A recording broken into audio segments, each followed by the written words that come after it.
Iglesia Bíblica Pan de Vida para tu Corazón. Calle Octava Bis A, número 7735, Barrio Castilla, Bogotá, Colombia.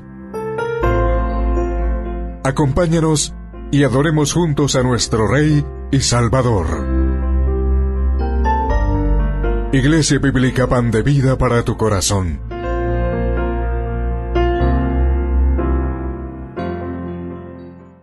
Y continuamos con la serie expositiva del libro de los Hechos. Hoy nos corresponde Hechos capítulo 8, versículo 26 al 40. Hechos capítulo 8, versículo 26 al 40. Dice la palabra del Señor. Un ángel del Señor habló a Felipe, diciendo: levántate y ve hacia el sur por el camino que desciende de Jerusalén a Gaza, el cual es desierto. Entonces él se levantó y fue. Y sucedió que un etíope, eunuco, funcionario de Candace, reina de los etíopes, el cual estaba sobre todos sus tesoros, y había venido a Jerusalén para adorar, volvía sentado en su carro y leyendo al profeta Isaías. Y el Espíritu dijo a Felipe: acércate y júntate a ese carro. Versículo 30. Acudiendo Felipe le oyó que leía al profeta Isaías y dijo: ¿pero entiendes lo que lees? Él dijo: ¿y cómo podré si alguno no me enseñare? Y rogó a Felipe que subiese y se sentara con él. El pasaje de la escritura que leía era este: como oveja a la muerte fue llevado, y como cordero mudo delante del que lo trasquila, así no abrió su boca. En su humillación no se le hizo justicia, mas su generación, ¿quién la contará? Porque fue quitada de la tierra su vida. Versículo 34. Respondiendo el eunuco, dijo a Felipe: te ruego que me digas, ¿de quién dice el profeta esto? ¿De sí mismo o de algún otro? Entonces Felipe, abriendo su boca y comenzando desde esta escritura, le anunció el evangelio de Jesús. Y yendo por el camino, llegaron a cierta agua, y dijo el eunuco: aquí hay agua, ¿qué impide que yo sea bautizado? Felipe dijo: si crees de todo corazón, bien puedes. Y respondiendo dijo: creo que Jesucristo es el Hijo de Dios. Y mandó parar el carro, y descendieron ambos al agua, Felipe y el eunuco, y le bautizó. Cuando subieron del agua, el Espíritu del Señor arrebató a Felipe, y el eunuco no le vio más, y siguió gozoso su camino. Pero Felipe se encontró en Azoto, y pasando anunciaba el evangelio en todas las ciudades, hasta que llegó a Cesarea. Vamos a orar en esta mañana y presentar este tiempo delante del Señor. Amado Dios, tú eres bueno, tú eres benevolente, Señor misericordioso, porque hoy, como lo decíamos hace un momento, nos convocas y permites que estemos reunidos en un mismo sentir para adorar tu santo nombre y para exaltarte, porque eres el único digno de merecer gloria y honra. Damos gracias por el privilegio que nos permites en esta mañana de poder escuchar la Escritura. Oramos para que sea tu Espíritu dando luz a nuestras vidas a través del pasaje que vamos a estar viendo. Oramos para que seas tú colocando en mi vida las palabras y colocando, Señor, en mi corazón la humildad para poder, Señor, en reverencia, transmitir lo que tu palabra nos quiere enseñar.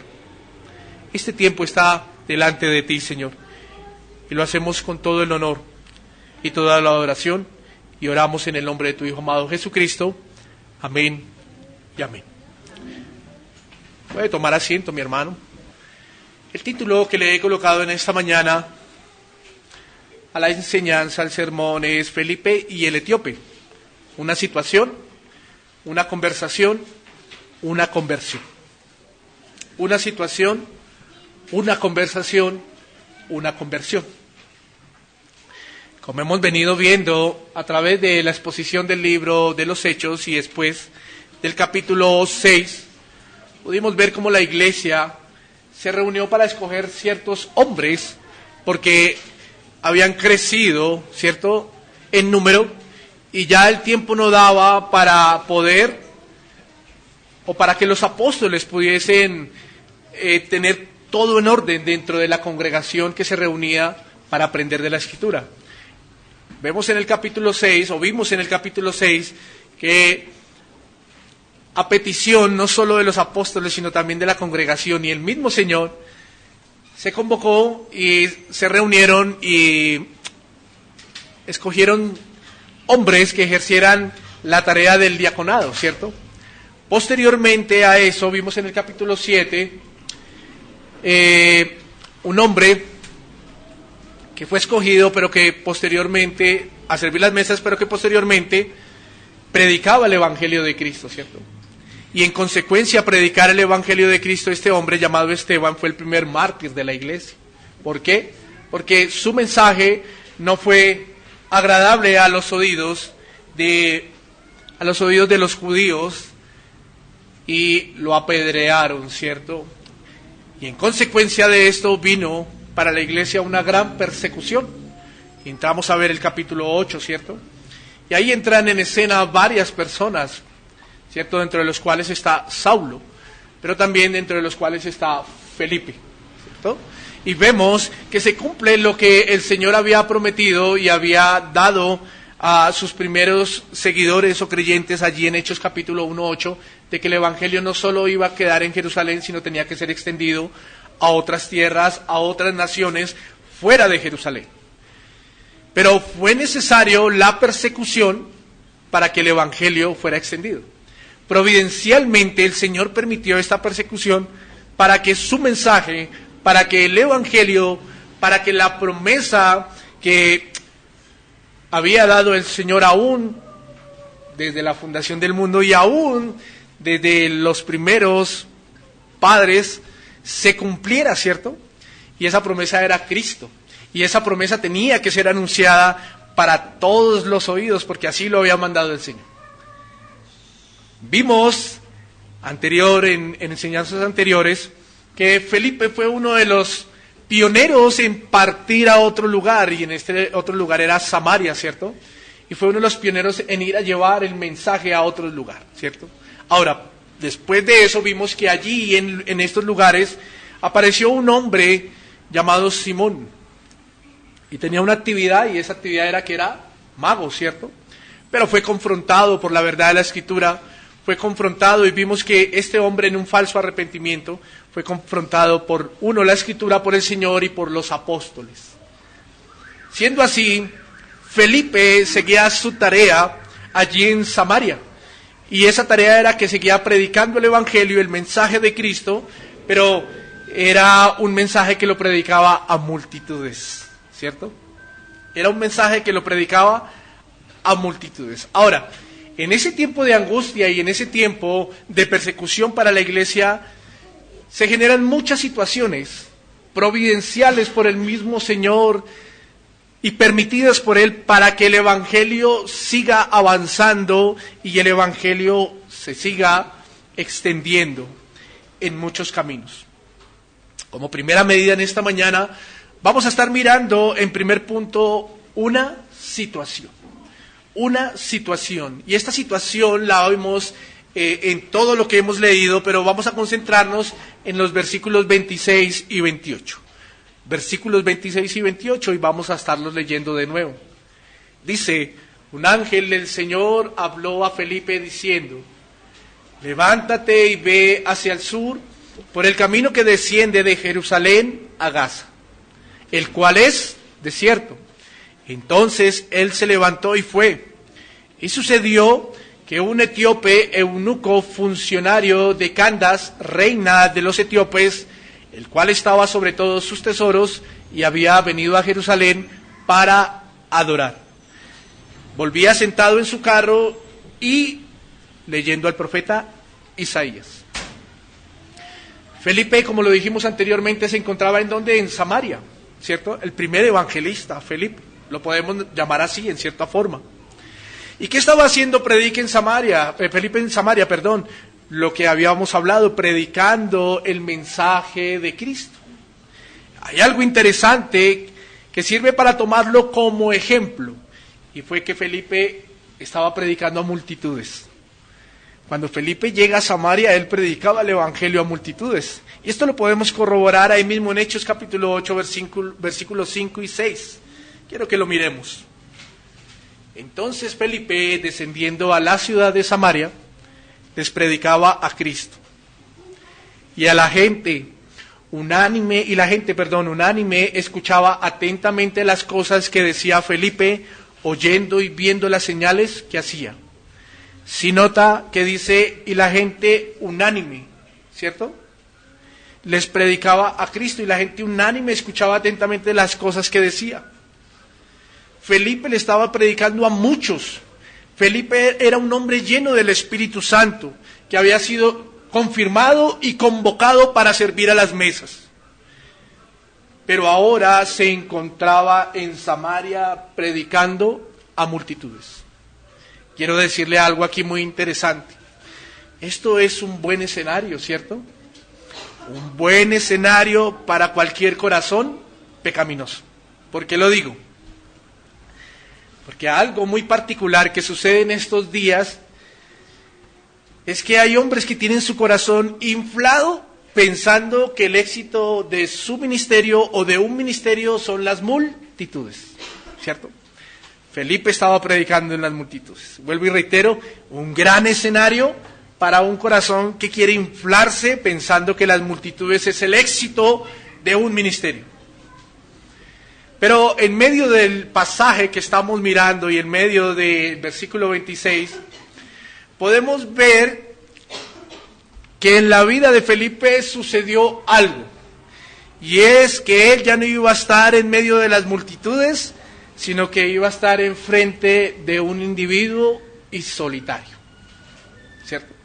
Ahora, qué buen escenario para un verdadero creyente, para un verdadero hombre o una verdadera persona que desea servir al Señor. Algo no tan particular que sucede en estos días. Personas que se desinflan porque piensan que su servicio a Dios tiene que ser detrás de un púlpito o tiene que ser un servicio que sea visto por todos y notorio ante los demás para ser aplaudidos y reconocidos. Note el contraste de que Felipe primeramente estaba con multitudes y ahora iba a estar en medio del desierto con un solo hombre. Qué contraste. Pero qué buen escenario para dos tipos de corazones. El primero, para corazones pecaminosos, que piensan, vuelvo y reitero, piensan que el éxito de un ministerio son las multitudes.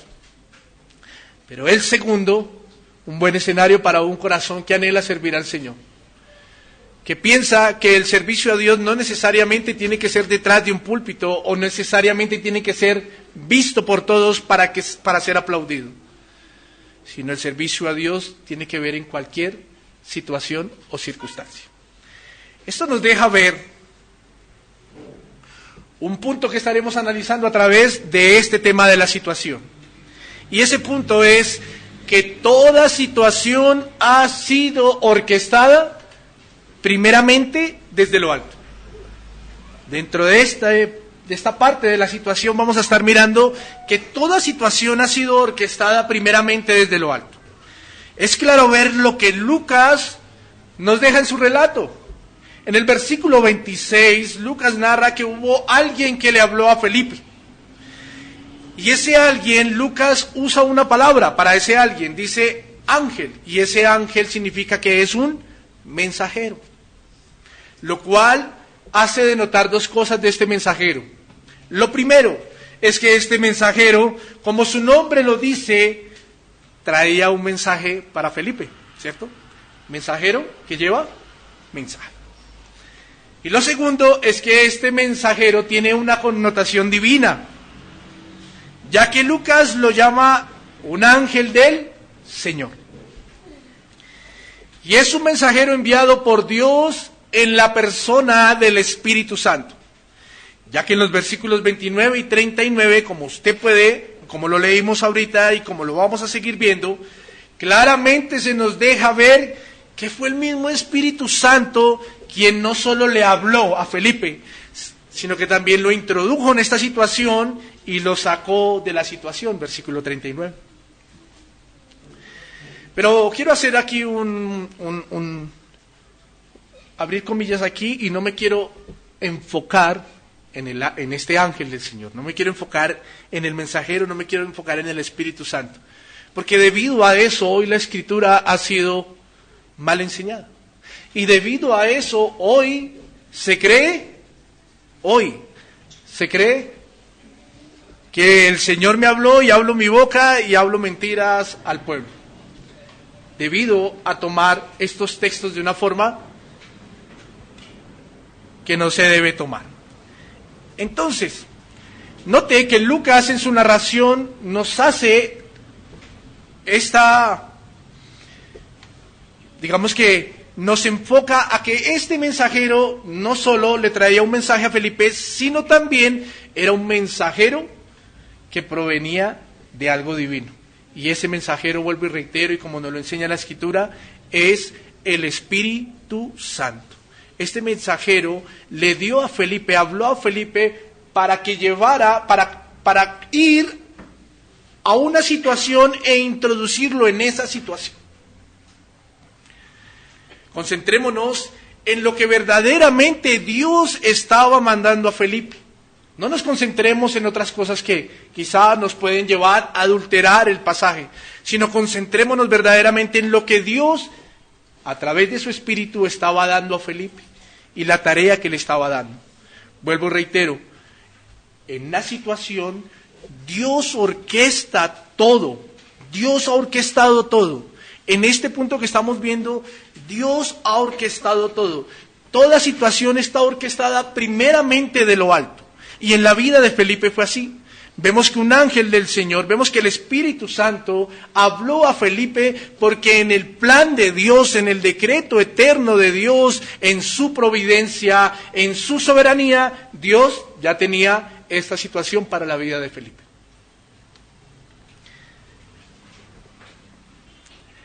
Debemos reconocer que para que se llevara a cabo esta circunstancia en la vida de Felipe, es primeramente necesario, como lo hemos dicho, entender que toda situación viene concebida de lo alto. No hay nada que ocurriera en la vida de Felipe, y es más, voy a ampliar un poco esta oración, no hay nada que ocurra en su vida ni en mi vida si no es concertado primeramente desde lo alto. Dios ha orquestado toda situación desde su providencia. La Escritura nos narra y nos deja por sentado que el Señor todo lo conoce y todo lo sabe.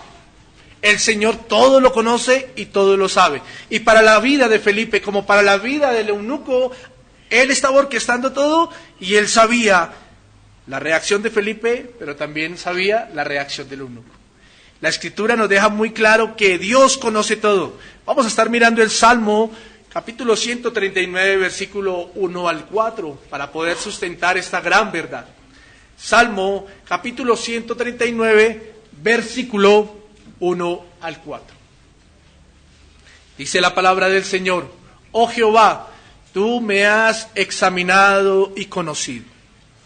Tú has conocido mi sentarme y mi levantarme. Has entendido desde lejos mis pensamientos. Has escudriñado mi andar y mi reposo, y todos mis caminos te son conocidos. Pues aún no está la palabra en mi lengua, y he aquí, oh Jehová, tú la sabes toda. El salmista David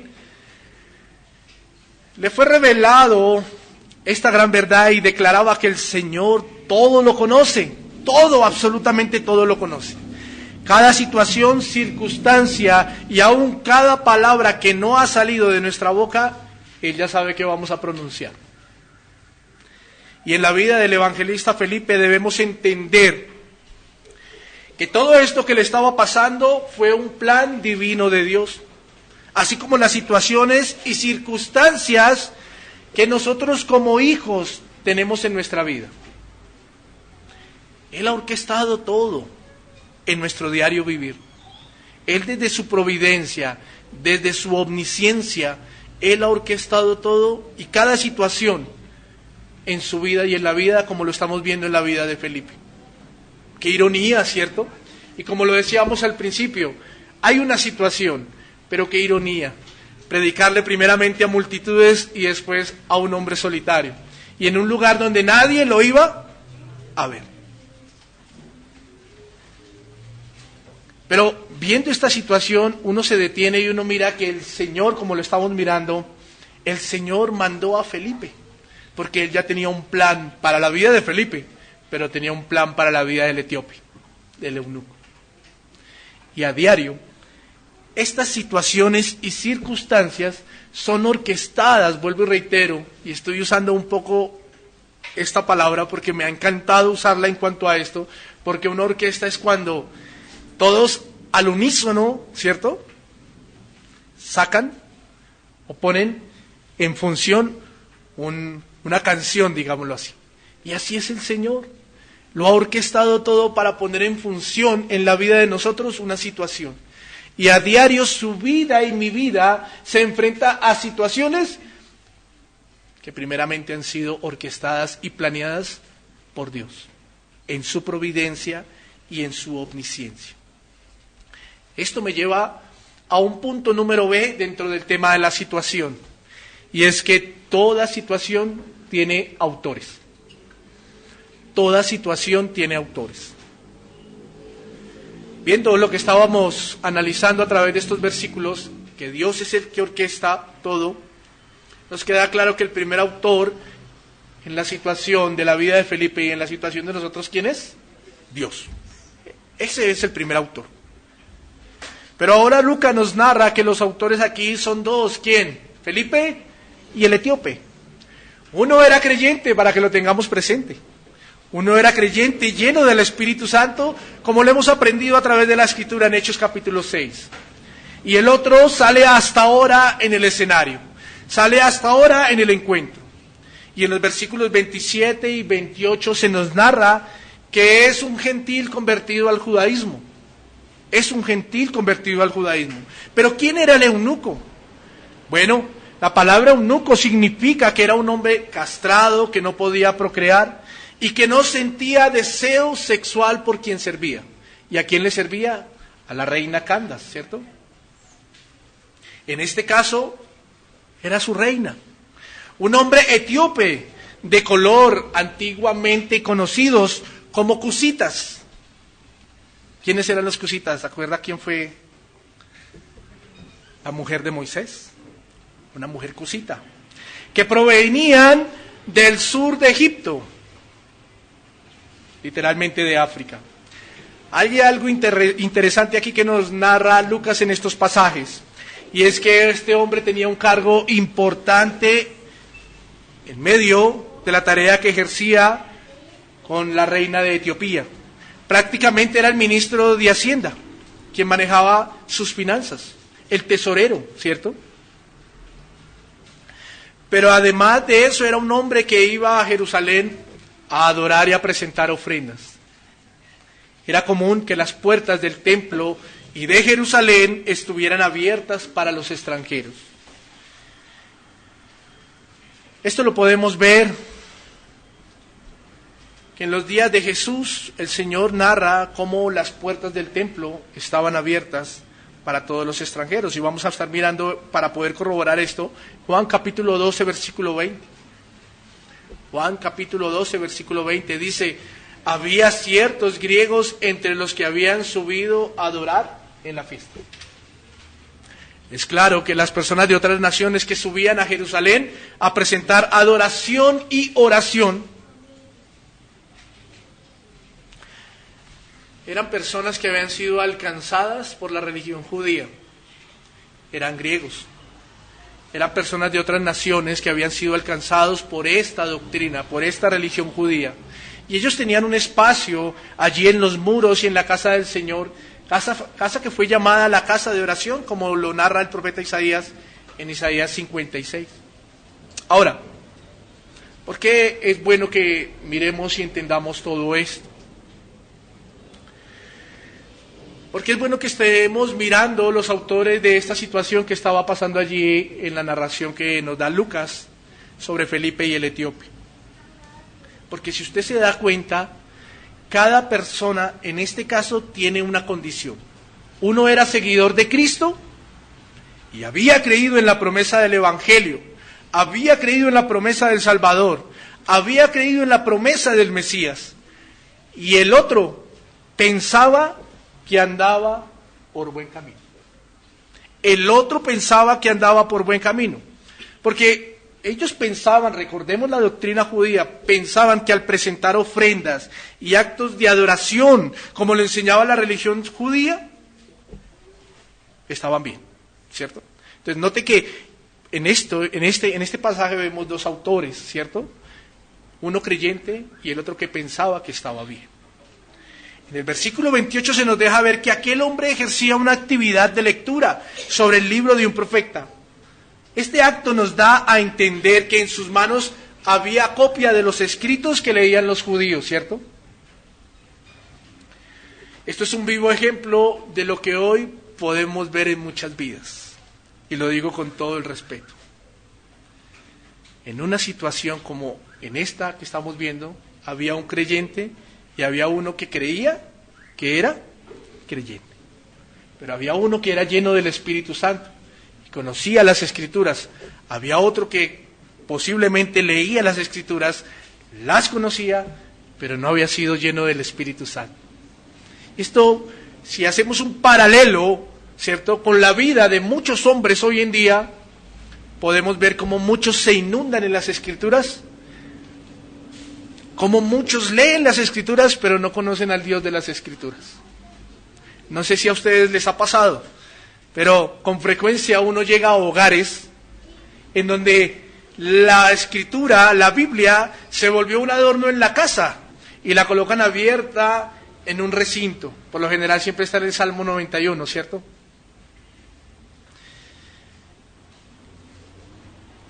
Voy a salirme un poquito para seguir el ejemplo. Y a veces uno llega y coge y uno la mira.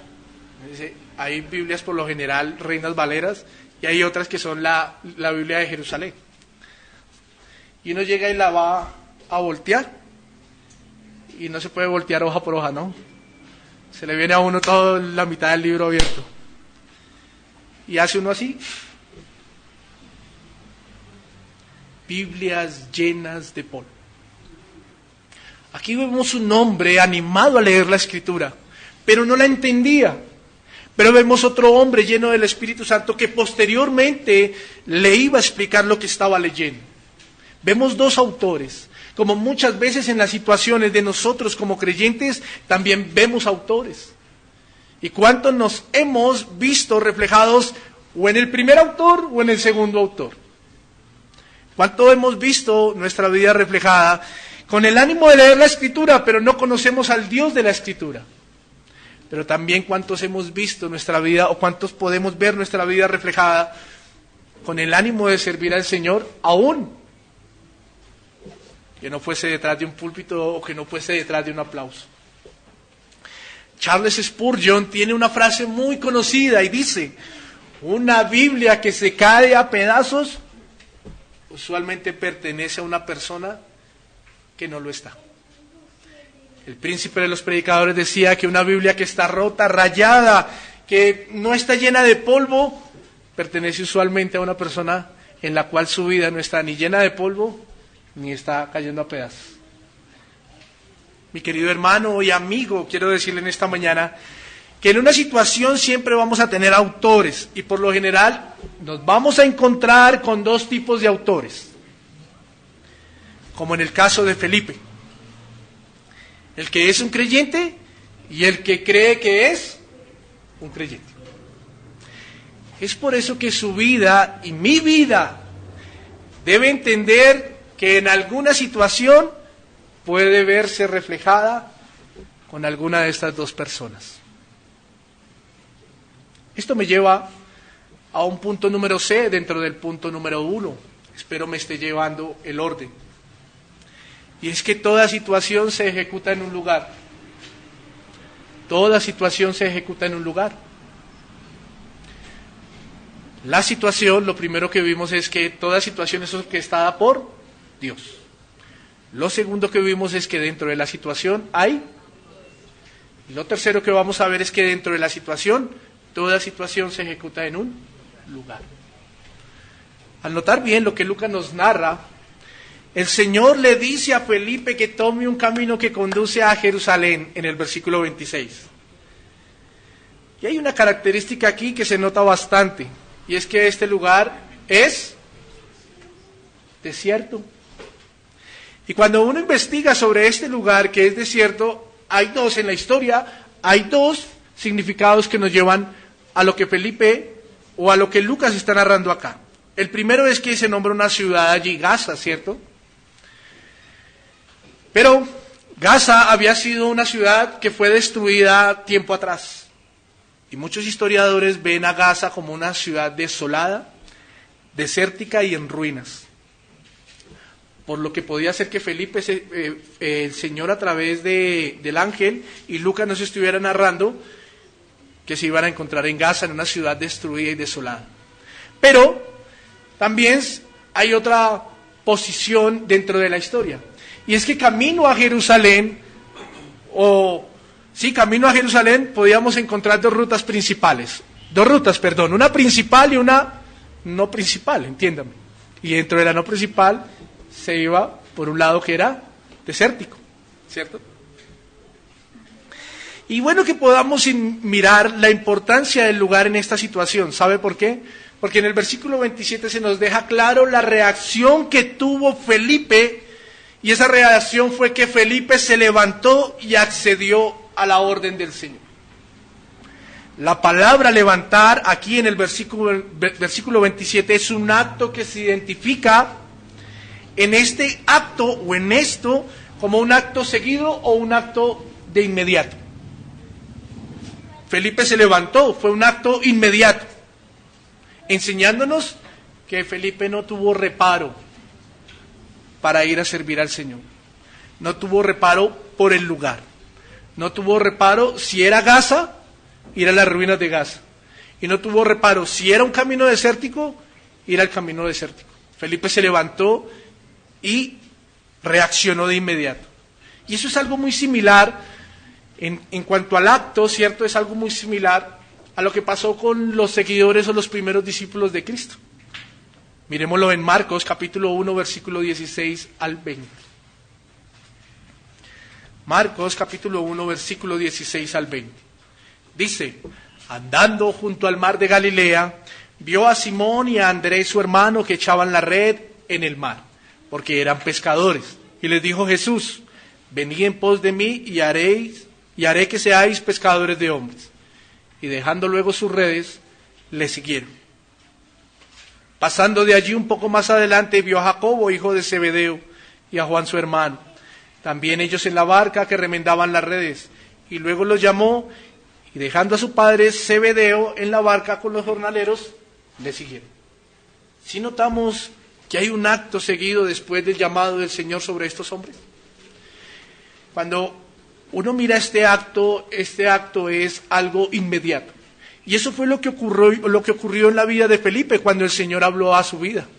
Cuando el Señor habló y le dijo que fuese al desierto, dice la palabra en Hechos capítulo 8 versículo 27, la reacción de Felipe fue que se levantó. Fue una reacción inmediata, ¿cierto?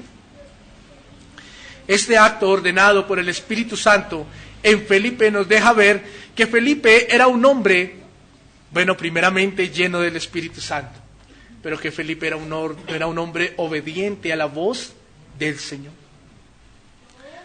Ahora, ¿por qué es bueno que identificamos el lugar en esta situación?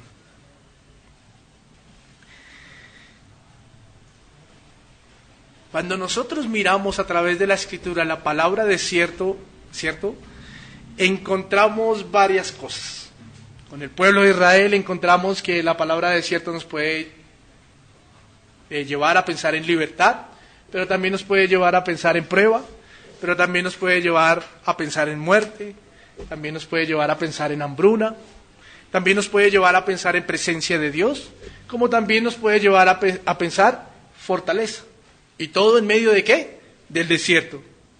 Ahora, cuando lo miramos a través del Señor Jesús, podemos ver a través del Señor Jesús que esta palabra desierto nos puede llevar a pensar en tentación, en soledad, en ayuno, en victoria, en fortaleza. Es por eso que cuando nosotros miramos el lugar aquí en esta situación, es importante ver la reacción que tuvo Felipe.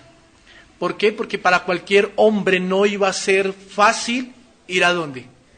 Al desierto. Para cualquier hombre no iba a ser fácil ir al desierto. Ahora, mi querido hermano, quizás en muchas situaciones usted y yo nos hemos encontrado en un lugar. Y ese lugar posiblemente puede ser un desierto. Posiblemente puede ser un desierto. Pero ya sea como Felipe o ya sea como el etíope, Cristo siempre va a usar su vida para bendecir a otros, o va a permitir que la situación que esté pasando en su vida sea bendecida por otros. Por eso es importante que usted y yo tengamos en medio de esto lo que está pasando en la vida de Felipe, no solo que todo es orquestado por el Señor, no solo que una situación lleva a tener autores, sino también el lugar o el momento en donde se estaba ejerciendo esta situación. Mi hermano, porque es que note la reacción de Felipe, algo que me cuestionaba, y era la reacción que tuvo Felipe en cuanto al llamado al Señor fue de inmediato. Y volvamos otra vez a lo que decíamos atrás, hace un momento. Felipe dejó multitudes. ¿Qué corazón dejaría multitudes por ir al desierto a predicarle a uno solo? Es bastante cuestionable para nuestra vida, porque nosotros, si lo llevamos a un punto y hacemos un paralelo hoy en día sobre lo que estaba pasando ahí en nuestras vidas, nosotros muchas veces debemos reconocer que nuestro corazón pecaminoso prefiere el aplauso que ir al desierto a servirle al Señor, o que en medio del desierto le sirvamos al Señor. El lugar de la situación aquí también es importante, y no estoy diciendo que es que allí en el desierto tenía que pasar eso en el sentido de que el desierto nos muestra siempre lo malo, no. Pero haciendo un énfasis en lo que nos muestra la palabra, cuando el pueblo de Israel salió al desierto, cuando el Señor Jesús fue al desierto, podemos ver que es un sitio desolado, un sitio en ruinas, si lo podemos ver de esa manera. Pero el Señor mandó allí a Felipe solo por un alma. Solo por un alma mandó el Señor allá a Felipe. Y no sé cuál sea o cuál pueda ser la circunstancia que usted y yo podamos estar viviendo. Pero dentro de esa situación que estamos viviendo, sea en un desierto o no sea en un desierto, muchas veces usted y yo podemos ser autores para bendecir la vida de otros o para que otros bendigan nuestra vida. Porque Dios todo lo ha orquestado, porque Dios todo lo conoce y porque Dios en su providencia guarda a sus hijos y guarda a los que son escogidos y llamados. Esto me lleva a un punto número 2 principal. El primero era la situación, recordemos. El punto número 2 es una conversación. Una conversación. Versículo 29 al 35. Y el Espíritu dijo a Felipe: acércate y júntate a ese carro. Acudiendo Felipe, le oyó que leía el profeta Isaías y dijo: ¿pero entiendes lo que lees? Él dijo: ¿y cómo podré si alguno no me enseñare? Le respondió el etíope, ¿no? Y rogó a Felipe que subiese y se sentara con él. El pasaje de la escritura que leía era este: como oveja a la muerte fue llevado, y como cordero mudo delante del que lo trasquila. Así no abrió su boca. En su humillación no se le hizo justicia, mas su generación, ¿quién la contará? Porque fue quitada de la tierra su vida. Respondiendo el eunuco, dijo a Felipe: te ruego que me digas, ¿de quién dice el profeta esto? ¿De sí mismo o de algún otro? Entonces Felipe, abriendo su boca y comenzando desde la escritura, le anunció el evangelio de Jesús. Una conversación, solo una conversación, en medio de una situación soberana, providencial. Solo una conversación bastó para que el evangelio del Señor fuese sembrado y éste acudiera o este reaccionara, o este fuese útil como el llamado para un alma que el Señor en su decreto eterno había apartado para él.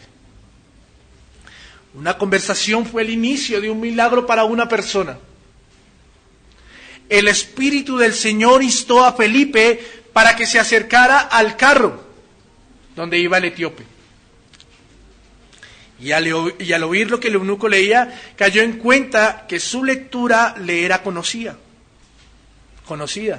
Pero había algo en particular en el etíope, y es que no entendía lo que estaba leyendo.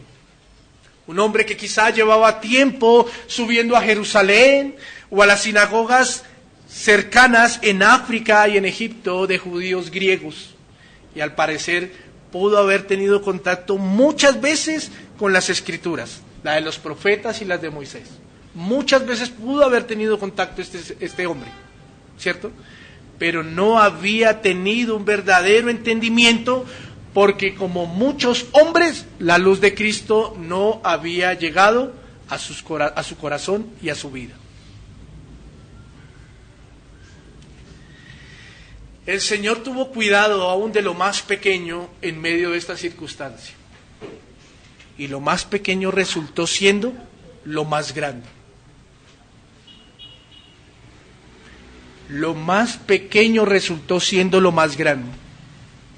Y fue el motivo de la conversación. Quiero decirle algo para hacer un paréntesis ahí.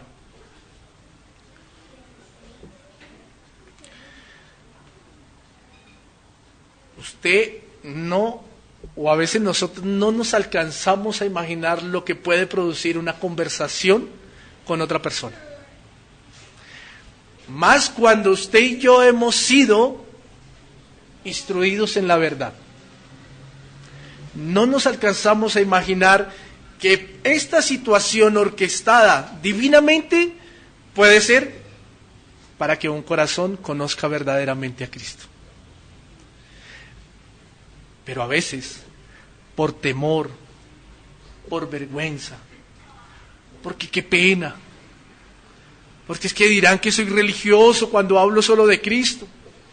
A veces esos argumentos se llenan tanto en nuestra mente y en nuestros corazones que dejamos pasar quizás situaciones providenciales del Señor para que alguien sea llamado a salvación. Una conversación. Lo más pequeño fue lo más poderoso.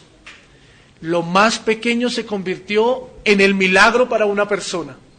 Una conversación. Muchas veces nosotros, en nuestra pecaminosidad, pasamos de orgullosos y aún ni el saludo. Pero fue necesaria una conversación para que el etíope conociera de Cristo. El Señor permitió todo y orquestó todo por causa de un alma. Y a veces el mismo Dios orquesta todo en nuestra vida para que seamos como Felipe. ¿Cuántos? Yo le hago una pregunta en esta mañana. ¿Cuántos pasan en su vida a diario alrededor suyo? Alguien dirá, no, pues yo mantengo en casa. ¿Y acaso su esposa y su hijo, refiriéndome a los hombres, no es alguien que pase alrededor de su vida? Y a las mujeres, o a nosotros también los hombres, ¿y acaso una conversación telefónica no puede ser dentro del plan divino de Dios algo orquestado para poder hablar de Cristo? Una conversación fue suficiente para que el Salvador llegara a la vida o al corazón de este hombre que creía que conocía a Dios, que creía que conocía la Escritura. Una sola conversación. Y usted y yo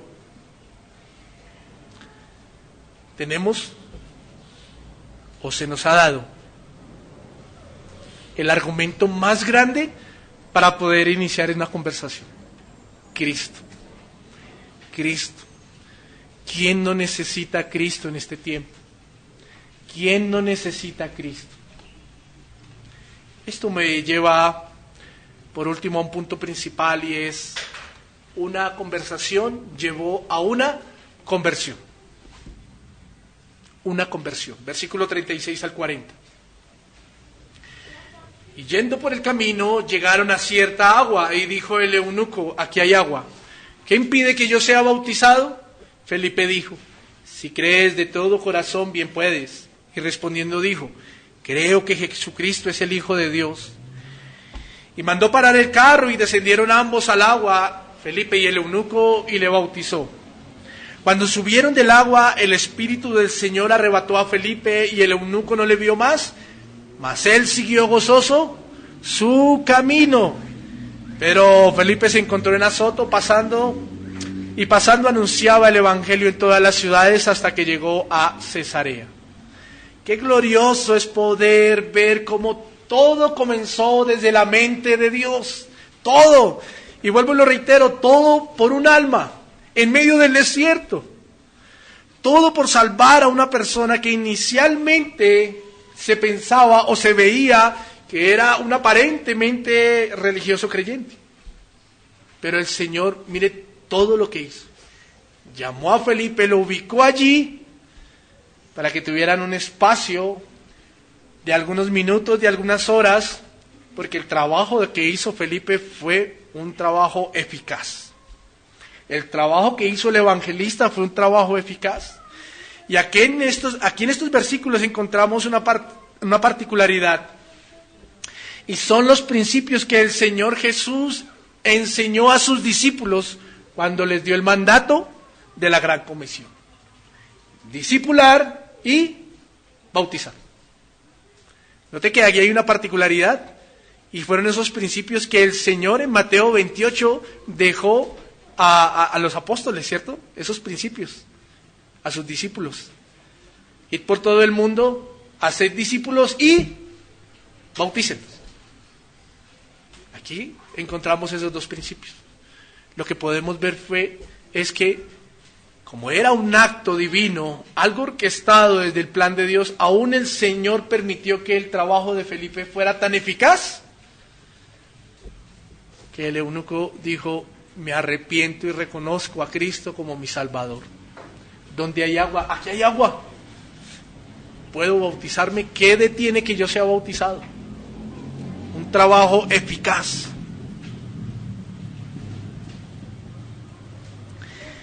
Primero el eunuco creyó y luego se bautizó, lo que nos da a entender, uno, que el trabajo de Felipe fue muy claro y conciso, sin dejar cabos sueltos.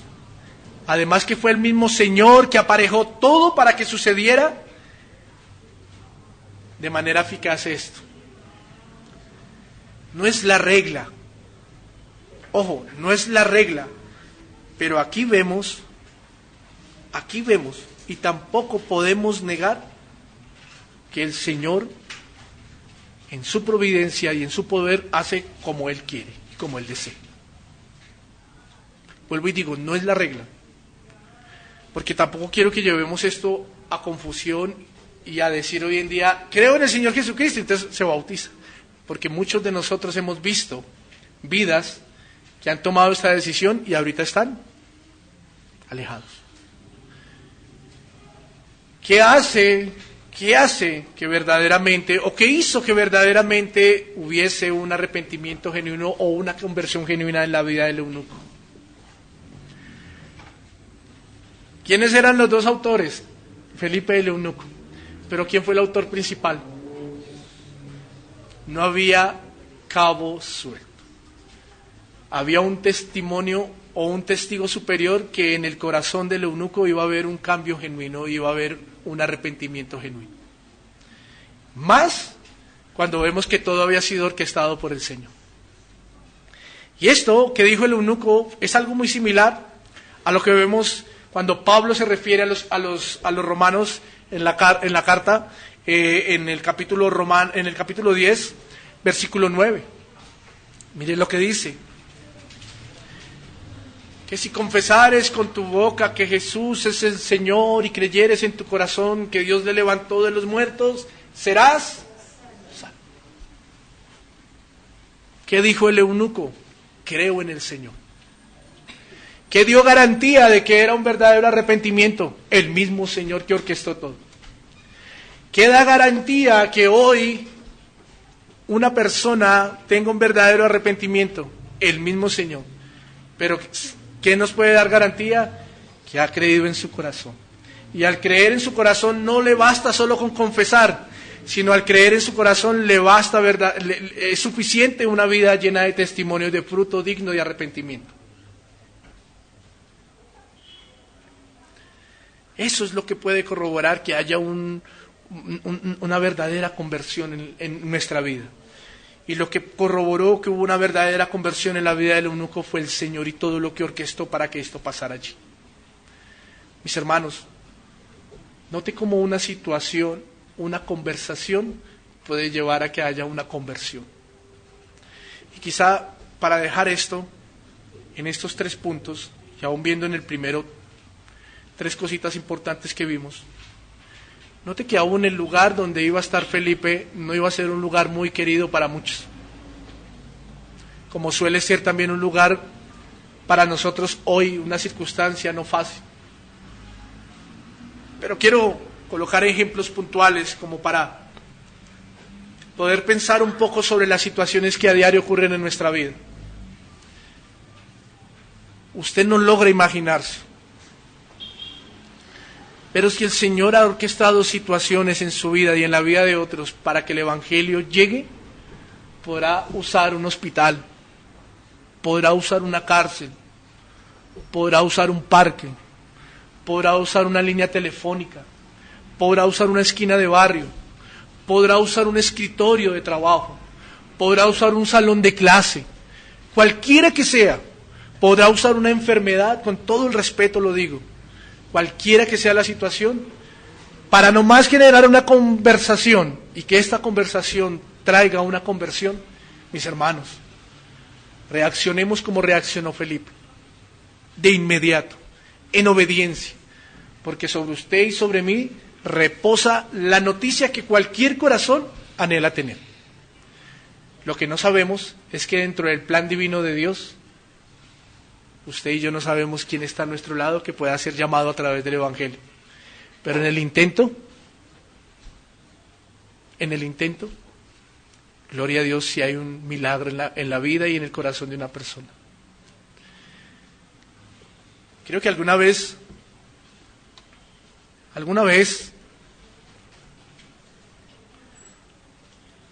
colocaba ese siguiente ejemplo que lo escuchaba y alguna vez me lo dijeron también. Y es si hubiese estado usted en las Torres Gemelas el día que los aviones se estrellaron, y si usted hubiese sabido que en media hora o en una hora iba a pasar este accidente o iba a pasar esta catástrofe, ¿qué hubiese hecho usted sabiendo que en usted reposa la verdad del Evangelio? Y que los que estaban allí, ese será el centro económico del mundo entero. Pongo este ejemplo, ¿no? Porque era una situación. Y porque en media hora no iba a dar quizá el tiempo para que muchos salieran. Siempre tengo en mente este ejemplo porque a diario tenemos situaciones en nuestra vida en las que no sabemos si puede ser el último respiro para nosotros o para otros. Pero una conversación a través de la verdad del Evangelio puede traer una conversión para una persona o para nuestra vida. Mis hermanos, quiero dejarles 3 aplicaciones. La primera es, ¿qué tan atentos estamos a la voz de Dios? ¿Qué tan atentos estamos a la voz de Dios? Aun cuando Él quiere hacer uso de nuestras vidas como instrumento para que su nombre sea conocido en otros lugares y en la vida de otras personas.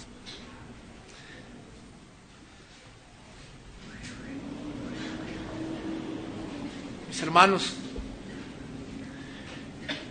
como lo decíamos al principio, el corazón del hombre, un escenario perfecto para un corazón pecaminoso, inflado, orgulloso, es que detrás de un púlpito haya multitudes para ser aplaudido. Pero un corazón que verdaderamente quiere servir al Señor es que detrás de una barra de Transmilenio o detrás de un asiento de algún medio de transporte pueda ser el éxito de un ministerio para que alguien conozca a Cristo. ¿Qué tan atentos estamos a diario a la voz de Dios cuando Él quiere que su nombre sea conocido, y más cuando usted y yo somos instrumentos para Él? Como segunda aplicación, solo el Evangelio trae salvación. Solo el Evangelio trae salvación y trae nueva vida. Nada más. Nada más. Pero aquí hay alguna verdad implícita. Como solo el Evangelio trae salvación y como solo el Evangelio trae nueva vida, no hay ser humano en la tierra que no necesite el Evangelio y que no necesite tener una nueva vida. Porque todos están destituidos de la gloria de Dios. Todo ser humano necesita el Evangelio. Todo ser humano necesita una nueva vida, y esto es solo a través de Cristo. Esto es solo a través de Cristo. Él nos llama, Él nos transforma para que seamos luz y sigamos siendo partícipes de su plan redentor eterno. Mis hermanos, que el Señor nos ayude en esta tarea y que así como Felipe reaccionemos, pero aún si fuimos identificados, y lo digo con todo el respeto, como el eunuco, permitamos que el Evangelio transforme nuestra vida y reconozcamos que necesitamos a Cristo. Oremos. Iglesia Bíblica Pan de Vida para tu Corazón. Calle Octava Bis A, número 7735, Barrio Castilla, Bogotá, Colombia. Acompáñanos y adoremos juntos a nuestro Rey y Salvador. Iglesia Bíblica Pan de Vida para tu Corazón.